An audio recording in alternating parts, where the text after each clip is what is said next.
भाइयों बहनों, सादर प्रणाम। भाइयों, आज हम श्रीमद् पावन प्रज्ञा पुराण के खंड 2 से एक प्रसंग को लेंगे। युग ऋषि परम पूज्य गुरुदेव इसमें लिखते हैं, आंतरिक अनुशासन की अवहेलना।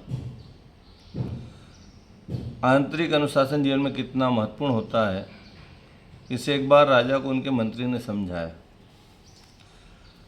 आपसी चर्चा में मंत्री ने राजा से कहा, महाराज, यदि अवसर मिले तो कोई भी चालाकी से चूकता नहीं। अवसर मिलते ही लोग धूर्तता चालाकी दिखाते हैं।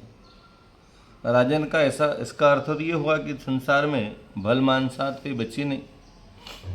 मंत्री ने कहा, नहीं महाराज, बची तो है, लेकिन उसे जीवित और सुरक्षित रखने के लिए सामाजिक नियंत्रण और रोकथाम की भी आवश्यकता होनी चाहिए। छूट मिलने पर तो कदाचित ही कोई बेईमानी से बचे चुके। बात राजा के गले नहीं उतरी। मंत्री ने ताड़ लिया और अपनी बात का प्रमाण देने के लिए एक उपाय किया। प्रजा में घोषणा कराई गई कि राजकाज के लिए 1000 मन दूत की आवश्यकता है।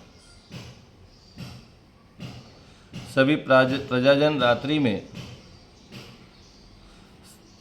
खुले पार्क में रखे हुए कढ़ाइयों में अपने अपने हिस्से का एक लोटा दूध डालकर जाए।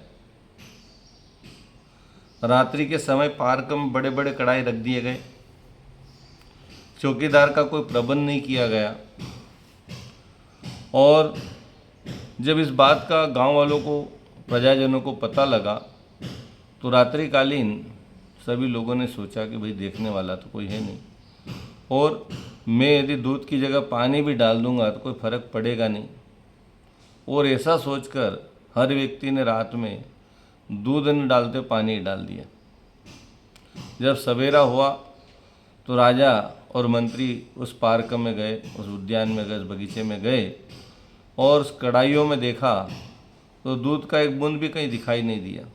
हर व्यक्ति ने उसमें अपने हिस्से का एक लोटा पानी डाला और सारी कढ़ाइयाँ जो थी वो पानी से भर गई। मंत्री ने समझाया कि महाराज, आज के समय में, इस दौर में हर व्यक्ति को जब मौका मिलता है तो बेईमानी से चूकता नहीं हो, आंतरिक अनुशासन मानता नहीं।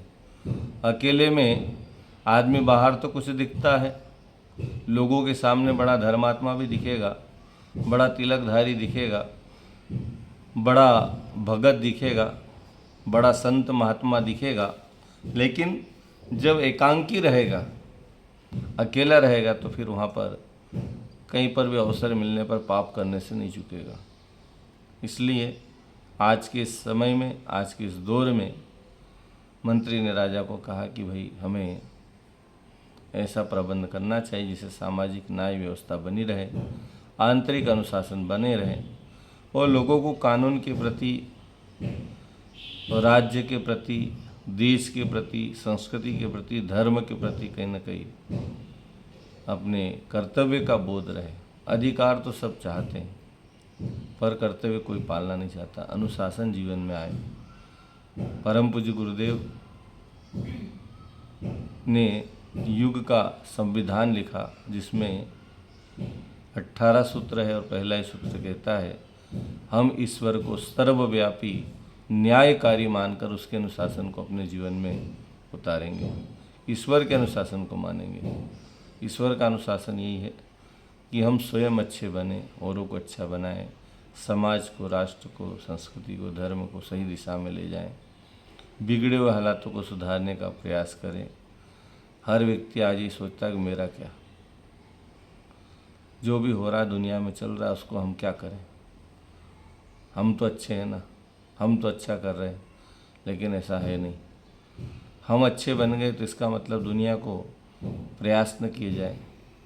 कहीं ना कहीं हमें प्रयास करने पड़ेंगे, जन जागृति के, अलग जगाने की, ज्ञान यज्ञ के, विचार क्रांति के प्रयास हो। पावन प्रज्ञा पुराण के इस खंड में परम पूज्य गुरुदेव ने उसी आंतरिक अनुशासन की बात कही कि व्यक्ति समूह में रहकर तो अच्छे काम कर सकता, लेकिन जब अकेला हो, एकांकी हो, तब भी यदि ईश्वर को हर घड़ी हर पल याद करके अपने जीवन को सुव्यवस्थित बनाकर वो ये सोचे कि भगवान हर घड़ी हर पल हमें देख रहा है, ऐसा भाव जब आ जाए तो समझना चाहिए कि उसने अपने आंतरिक अनुशासन को मान लिया, पाल लिया और उस पर चल दिया। हम सभी ऐसे प्रयास करें ताकि आने वाला समय, आने वाली परिस्थितियाँ बेहतर बने और व्यक्ति का जीवन शानदार बने, सुखमय बने, आनंदमय बने। ओम शांति।